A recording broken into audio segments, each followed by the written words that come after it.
¿Cómo están? Bienvenidos. Mi nombre es Sebastián Acosta y en esta oportunidad vamos a hablar acerca de las teorías mediacionales o teorías cognitivas. Vamos a hacer una breve referencia con las teorías conductistas y en este caso nosotros vamos a diferenciar, ¿no? Principalmente que las teorías conductistas no habían significado en ningún momento, digamos, el proceso mental de la persona o los procesos individuales para llevar adelante sus estudios. Entonces, lo que importaba era el estímulo y la respuesta que se emitía. En este caso, con las teorías medicionales, nosotros vamos a entender que interfieren en este caso una serie de sucesos como por ejemplo experiencias, informaciones del sujeto, impresiones del sujeto, actitudes del sujeto, que hacen, ¿no?, que se entienda en este proceso de aprendizaje. No estamos diciendo que niegue bajo ningún concepto acontecimientos sensoriales que son parte, ¿no?, de estos estímulos, sino que hay algo más que los estímulos en el proceso de aprendizaje. Estas teorías no descartan a la anterior ni la anterior a estas teorías porque en realidad nosotros tenemos que entender que ambas teorías son útiles por cuanto nosotros las utilizamos para reflexionar sobre el aprendizaje. Eso sería, no se descartan una o a otra. Entonces también vamos a ver que en relación con las teorías conectivistas hay un vínculo significativo, ¿no?, con algunos conceptos que hacen a estas teorías de la era digital. Pero por ahora nosotros vamos a trabajar con las teorías cognitivas. Habíamos dicho que íbamos a trabajar a partir de elementos de lectura vinculados con textos de Pérez Gómez y Sacristán, así que bueno, ahora pasamos a desarrollar algunos de estos teóricos. No vamos a ver todo porque eh, el tiempo para nuestra clase en particular no deja que o no posibilita que desarrollemos en su totalidad. Pasamos a desarrollarlas.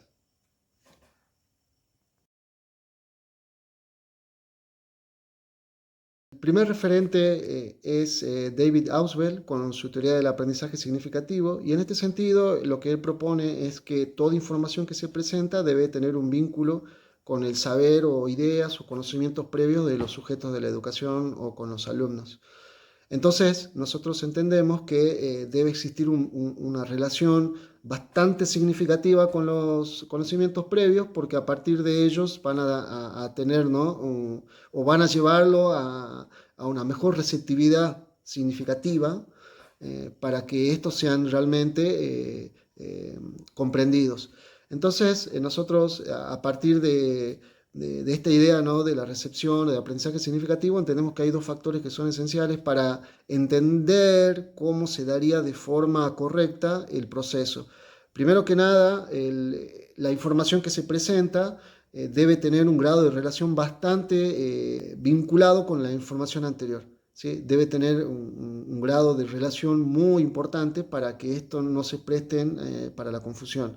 Segundo, el grado o la naturaleza de la relación que tienen con este conocimiento previo, entendiendo, ¿no?, que no sean superficiales, digamos. Entonces, a partir de esto, nosotros vamos entendiendo que el vínculo, ¿no?, entre la información nueva y la anterior, la previa, debe estar realmente unida, vinculada, de una forma que no se preste a malos entendidos. Eh, para entender, digamos, la cuestión de la asimilación, se debe operar mentalmente con el material que se expone. Esto es para darle significado, ¿entienden? Entonces, la asimilación se asegura de tres maneras, básicamente. Primero, al estar estructurado, se tiene más significado que la que solamente se percibe y meramente se almacena en la memoria, ¿sí? Segundo, se debe evitar que se olvide la nueva idea, la nueva información. Tercero, estas ideas deben estar ubicadas de forma correcta con las ideas afines para que haya menos probabilidad de que se olviden y que sean fáciles de encontrar. Ahora, nosotros cuando pensamos, digamos, estas características de la asimilación, entendemos que son tres respecto de esta descripción que acabamos de hacer, y estas son que refieren a lo siguiente: al significado, a la retención y a la recuperación, ¿sí? Estas serían, digamos, las funciones básicas que tiene la asimilación dentro de la idea de Ausubel.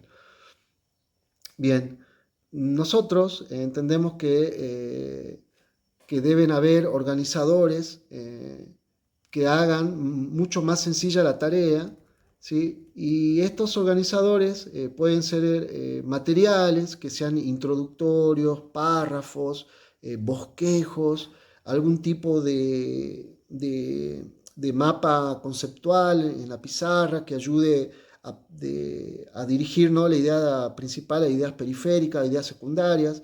De esta manera se va dotando de sentido lo que se va mostrando, las ideas previas con las ideas nuevas. Ahora bien,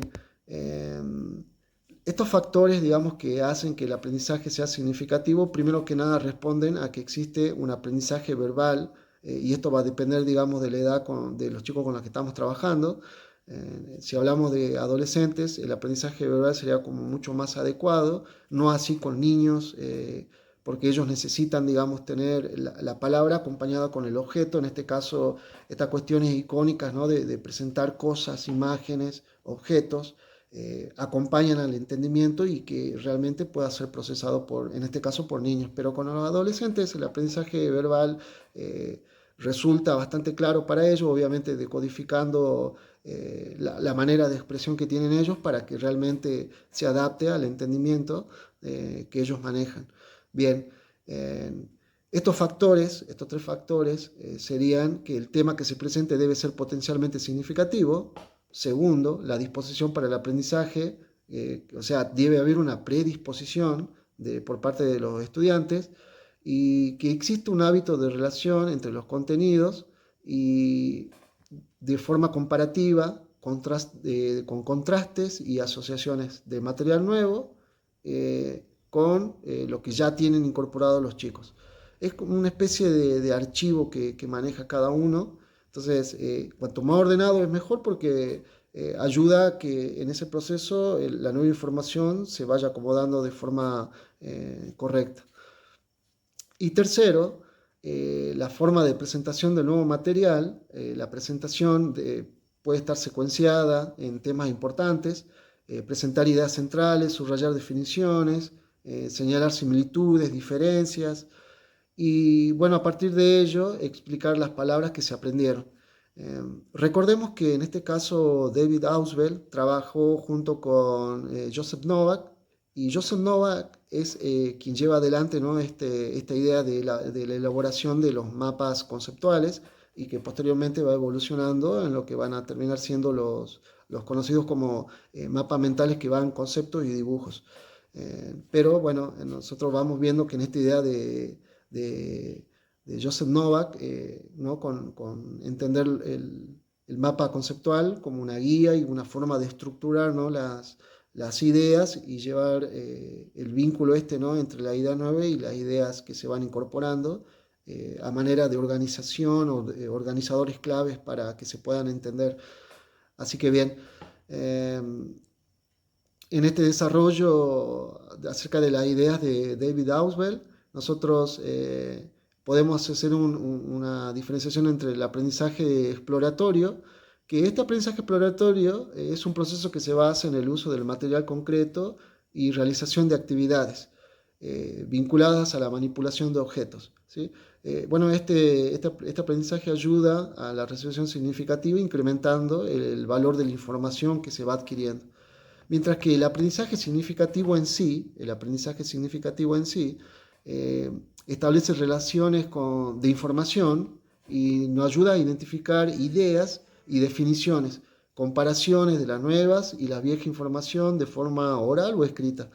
Este aprendizaje exploratorio y este aprendizaje significativo son complementarios y deben tener en cuenta los procesos cognitivos de los alumnos, ¿sí? Entender en qué proceso ellos se encuentran, y para que, por ejemplo, en los niños el aprendizaje exploratorio sería más eficiente que el aprendizaje verbal, digamos.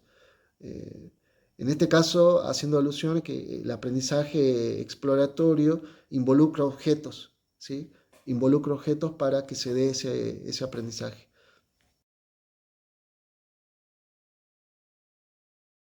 Bien, continuando con esta exposición, ahora vamos a hablar de Jerome Brunner, en este caso con su teoría del aprendizaje por descubrimiento. La idea principal de este psicólogo versa sobre dos cuestiones importantes, ¿no? Una, sobre el proceso de enseñanza que lleva adelante el profesor, entonces el profesor tendría un papel significativo, y el ambiente en el cual se desarrolla el intelecto del alumno.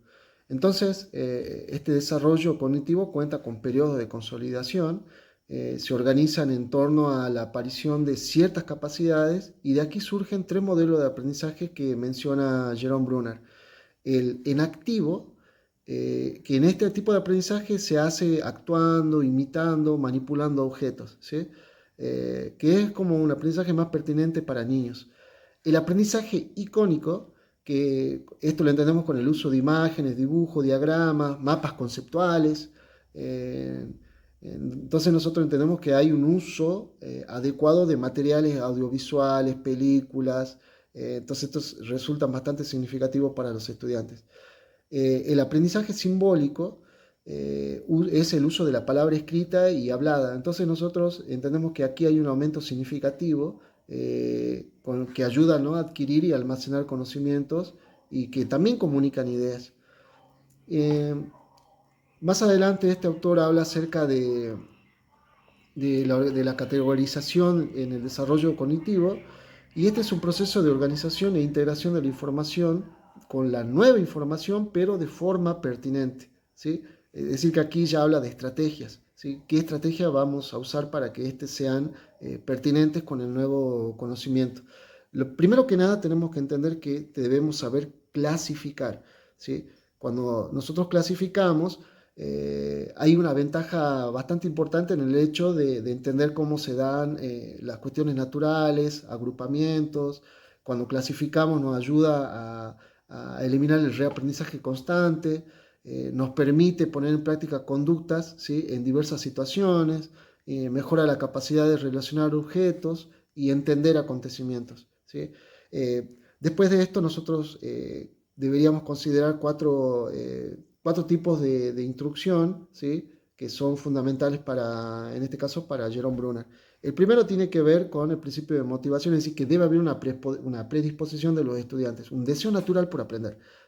El segundo principio, ¿sí?, tiene que ver con la estructuración, que esto hace que el aprendizaje incremente a través de métodos adecuados y siempre adaptado a los niveles cognitivos.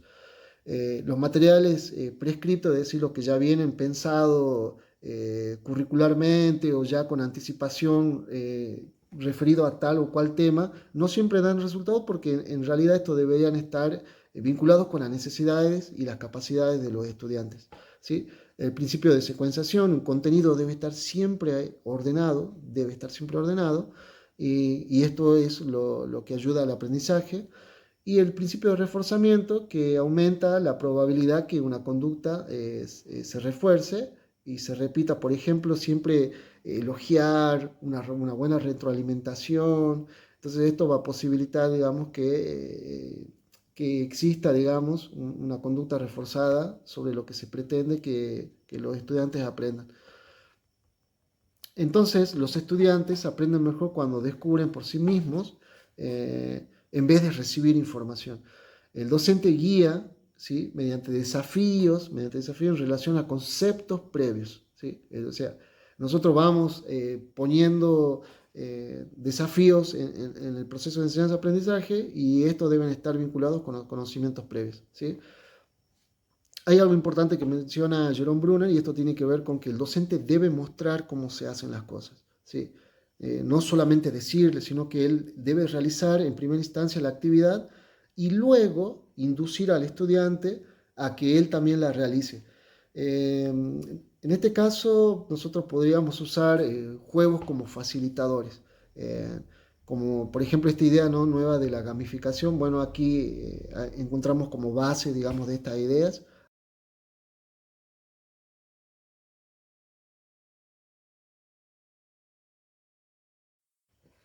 Bien, ahora continuamos con Lev Vygotsky, y en este caso con su teoría del aprendizaje sociocultural o sociohistórica. Nosotros entendemos que él consideran importante, ¿no?, el carácter social y cultural del sujeto, y principalmente el instrumento que usa o reconoce como esencial para que se den los aprendizajes basados en estas ideas tienen que ver principalmente con el lenguaje. Entonces, aquí nosotros vamos a desarrollar, digamos, algunas de sus ideas principales para que nos quede claro esta referencia, ¿no?, de la zona zonas potencial, zona actual y zona de desarrollo próximo. Bien. Para Vygotsky, el desarrollo humano y el aprendizaje no pueden entenderse aislados del contexto social e histórico en el que ocurren, ¿sí? Esto implica que el aprendizaje es una construcción social en la que el conocimiento es transmitido y transformado mediante la interacción con otros, ¿sí? Vygotsky reconoce tres conceptos claves en el desarrollo del aprendizaje, y en este caso las ideas que él desarrolla son las siguientes. La zona de desarrollo actual, que es el nivel de desarrollo en el cual se encuentra el individuo, que ya alcanzó y que a partir de estas él puede realizar tareas sin ayudas, ¿sí? Él no necesita ayuda porque él ya lo tiene incorporado, ¿sí? Luego está la zona de desarrollo próximo, que es el nivel de desarrollo que un individuo puede alcanzar con ayuda de alguien, ¿sí? Aquí entra el famoso concepto de andamiaje, y es el ejemplo que habíamos dado en clase de la persona que ayuda a andar en bicicleta a un niño, ¿sí?, que lo asiste, que lo ayuda, y que gradualmente va dejando que él vaya andando solo, digamos, en la bicicleta, ¿no?, de forma gradual. Entonces, la zona de desarrollo próximo representa el potencial de aprendizaje en un área específica. Bueno, el ejemplo de la bicicleta. Este es el concepto fundamental para la enseñanza, ya que resalta la importancia de la colaboración en el aprendizaje.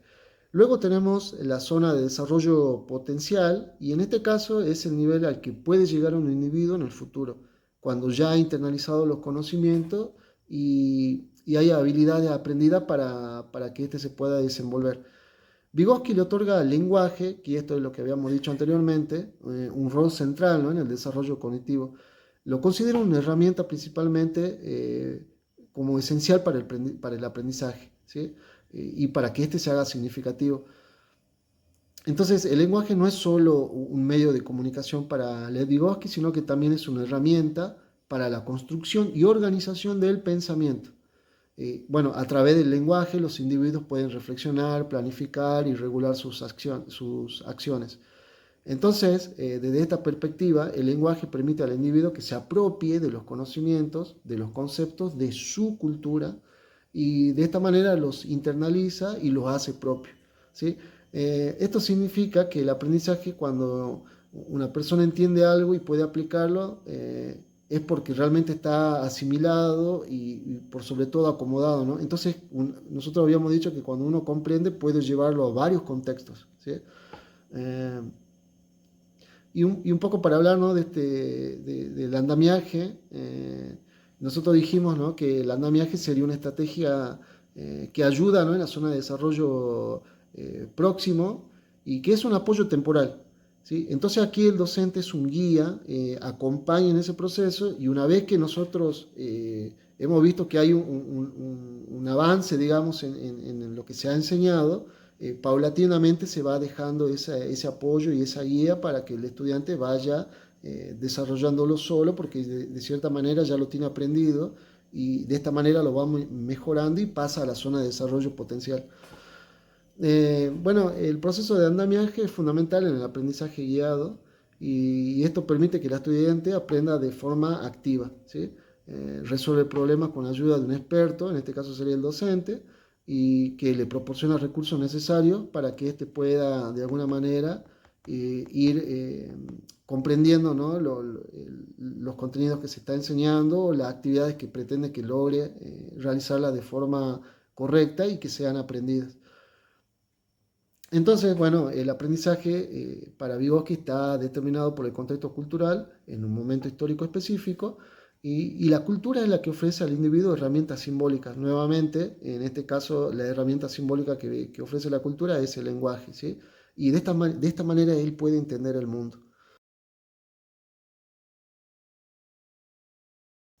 Con la teoría del procesamiento de la información de Robert Gagné, nosotros entendemos que lo que se va a analizar en este caso es el procesamiento de la información, en tanto como las personas adquieren, almacenan y recuperan el conocimiento. El modelo que usa Robert Gagné es tomado de un modelo modal de memoria, ¿sí? Que es desarrollado por Atkinson y Sheriff. Ellos más o menos describen en estructura, ¿no?, cómo se da el aprendizaje por componentes esenciales, ¿sí? Y en este caso, bueno, Robert Gagné usa ese modelo modal de memoria para explicar su teoría.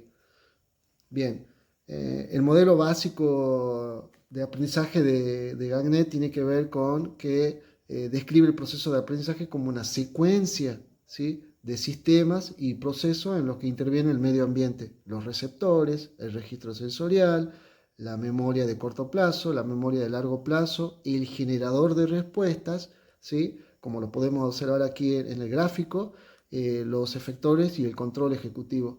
Cada uno cumple una función específica en el procesamiento de la información.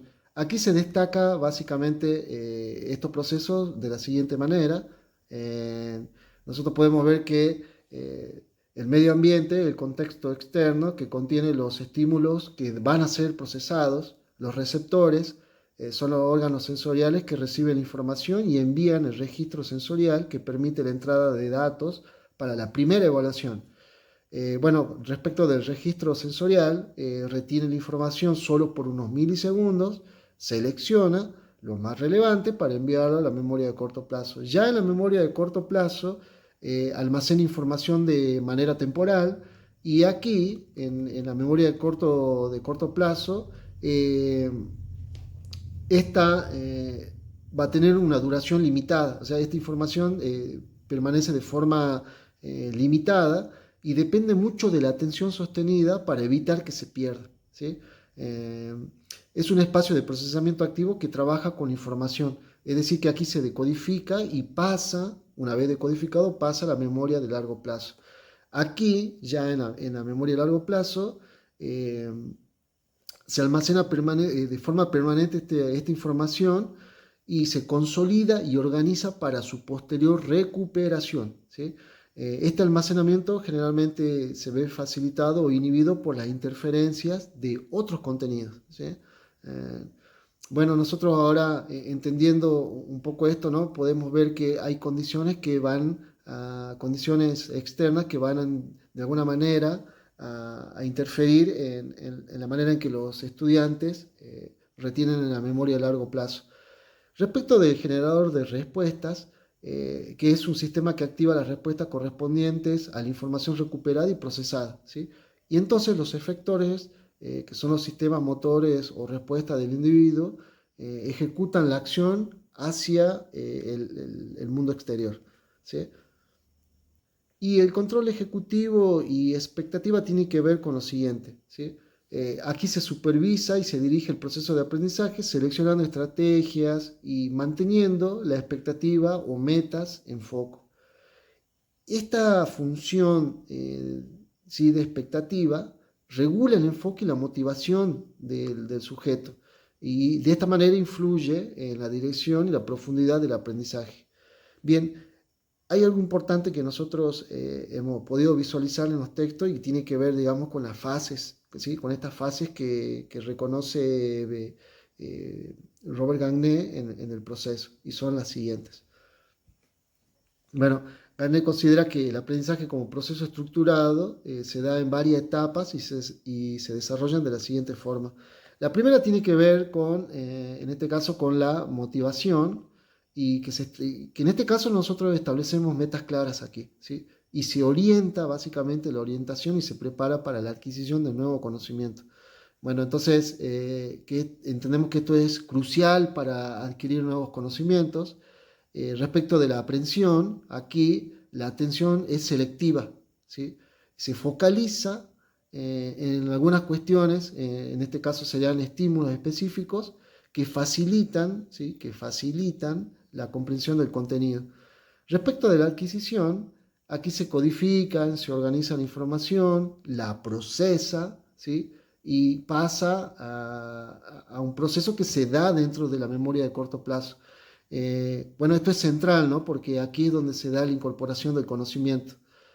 Y ya cuando hablamos de la retención, ¿sí? En este caso, la retención, el conocimiento se almacena en la memoria de largo plazo y de aquí nosotros nos aseguramos que va a estar disponible para el futuro, ¿sí? Eh, Siempre se trata de evitar las interferencias con otros conocimientos porque generalmente se tienden a confundir. Respecto, digamos, de la recuperación de la información, esta permanece disponible, ¿sí? Hasta que un estímulo o la necesidad lleve a que nosotros lo usemos, ¿sí? En esta fase, el recuerdo es activado y permite que se acceda a la información.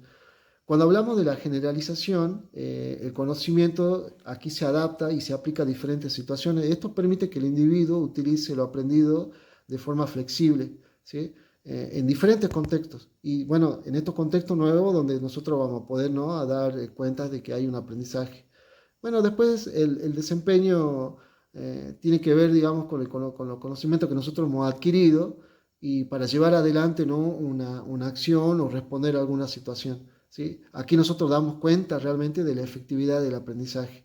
Y cuando hablamos de retroalimentación, ¿sí?, que es como la fase final, digamos, que menciona Robert Gagné, nosotros vamos comparando los resultados de desempeño con las expectativas que nosotros teníamos inicialmente, ¿sí?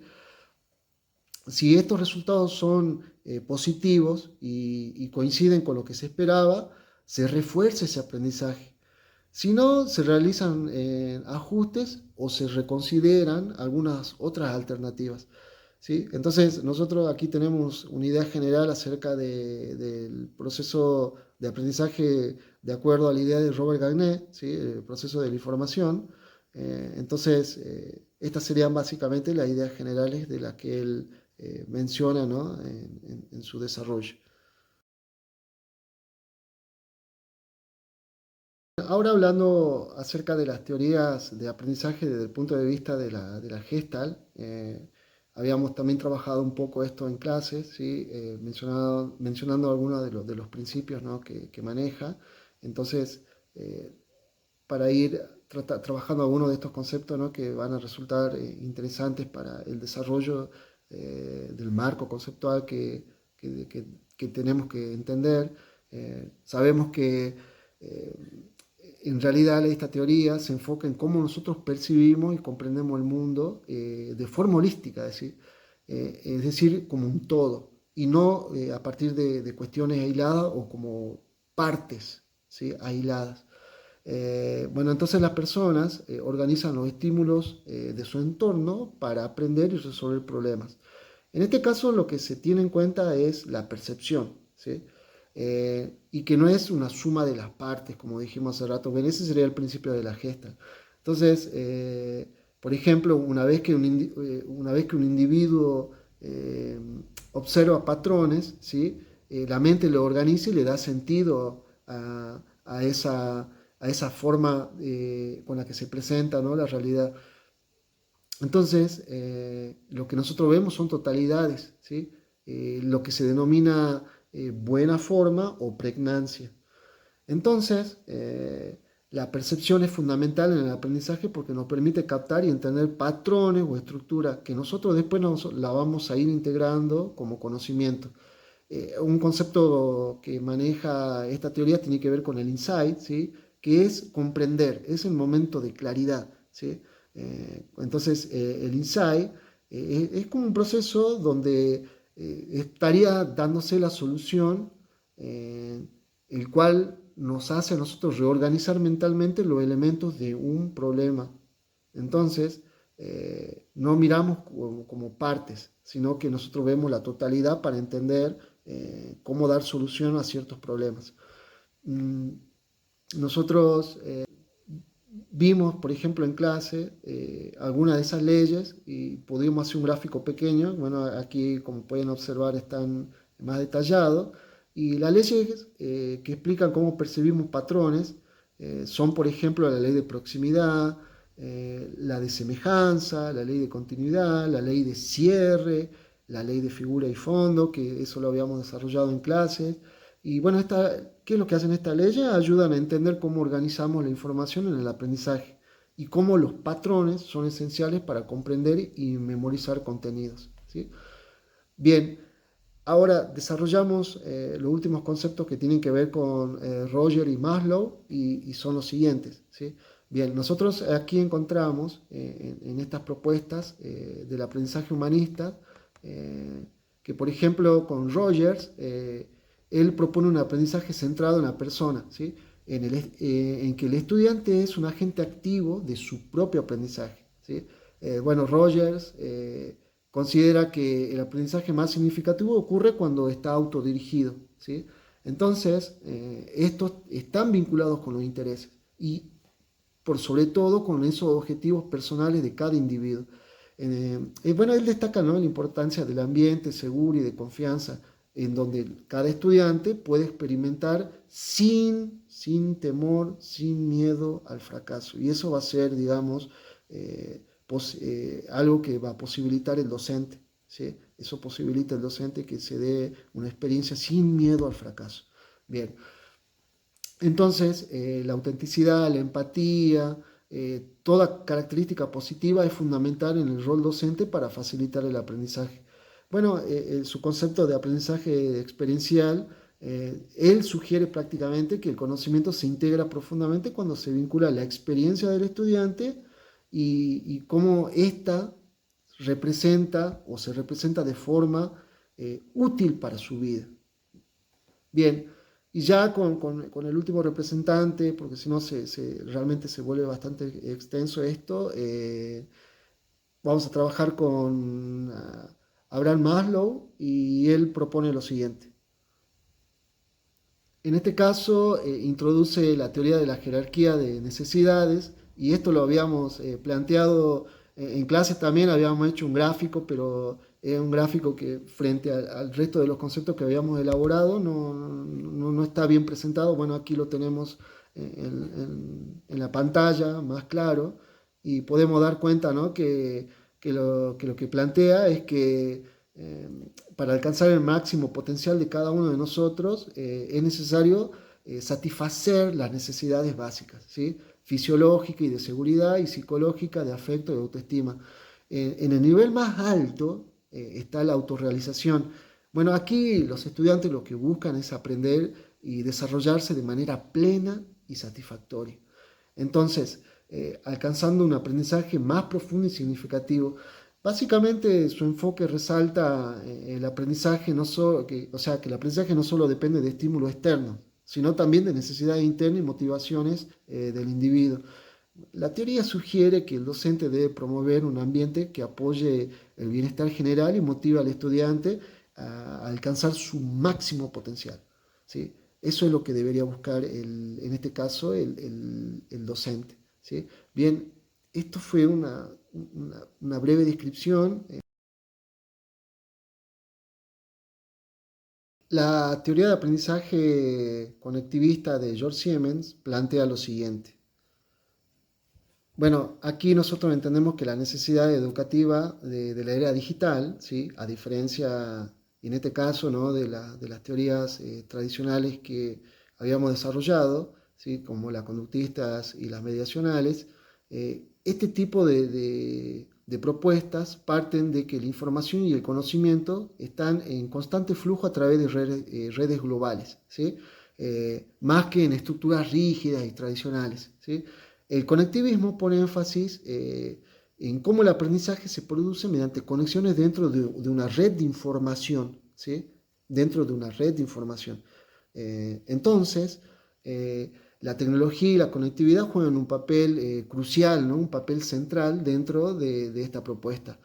Algunos conceptos claves del conectivismo tienen que ver con el concepto de redes, que esto lo habíamos desarrollado en clases con un gráfico. Entendemos entonces por redes que en el conectivismo el conocimiento se almacena no solo en los individuos, sino que se distribuye a través de redes, ¿sí? Estas redes son sistemas de interconexiones entre nodos, que esto también lo habíamos trabajado en clase, ¿sí?, que pueden ser personas, recursos, ideas u otra fuente de información, ¿sí? Las redes permiten que la información fluya entre estos nodos y el aprendizaje ocurre cuando el individuo puede acceder, interpretar y conectar estos diversos elementos dentro de las redes, ¿sí? Bien, ahora respecto de los nodos, son las unidades dentro de la red, que pueden ser personas, herramientas, recursos y conceptos, como habíamos dicho, pero cada nodo tiene una pequeña porción del conocimiento y el valor del nodo se va incrementando a través de las conexiones que nosotros podemos hacer entre los nodos dentro de esa red, ¿sí? Respecto de las conexiones, en el conectivismo no ocurre de manera aislada, sino que a través de esas conexiones entre nodos se van facilitando el traspaso de la información. Entonces, ¿quiénes más facilitan todo esto? Bueno, la tecnología, el Internet, las redes, los foros. Entonces, el conocimiento se construye de forma colaborativa y los individuos aprenden a través de estas interacciones, ¿no? Y cómo va pasando la información a través de múltiples fuentes. El desarrollo de esta teoría tiene que ver, digamos, con una cuestión que está vinculado en que el aprendizaje se ve como un proceso de formar conexiones entre nodos en una red de información, ¿sí? Entonces nosotros podemos entender que aquí hay cierto aprendizaje vinculado con la autonomía, en donde los individuos asumen el control del aprendizaje, ¿sí? Ellos gestionan también esa conexión y el acceso a la información.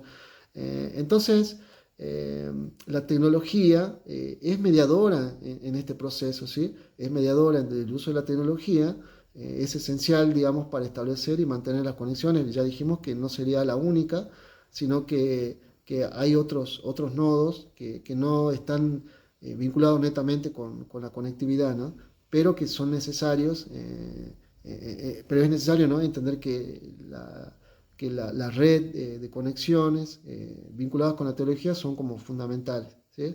Eh, Aquí el conocimiento no es estático, sino que va cambiando y evoluciona con el tiempo. El aprendizaje debe presentarse de forma flexible y debe ser adaptado a todo cambio que se presente. Entonces aquí el docente pasa a ser un guía, ¿sí? Es un guía, una persona que acompaña en el proceso y él proporciona entornos flexibles para que se dé el aprendizaje, ya sea diciéndole en qué página encontrar la información, habilitando un classroom, por ejemplo, en donde hay un material que ya está preseleccionado, que puede ser punto de partida, ¿no? Para empezar a buscar estos nodos a través de estas redes de información.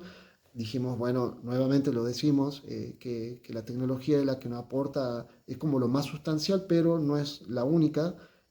Podemos encontrarnos con personas que manejen de forma pertinente ciertas cuestiones conceptuales que estemos nosotros trabajando, ¿sí? Referentes de algún tema, y nuevamente puede ser con la persona, ¿sí? Podemos ir a una biblioteca, pero al mismo tiempo nosotros sabemos que las redes sociales, la red en sí, la web, nos ofrece, ¿no? Estas bibliotecas virtuales también. eh, Hace que nosotros podamos tener una conversación en vivo y en directo con especialistas o con otros docentes, pero bueno, un poco, ¿no? Tampoco pensar esto de perder, ¿no? El cara a cara con el otro también, ¿no? Como algo que no debería pasar.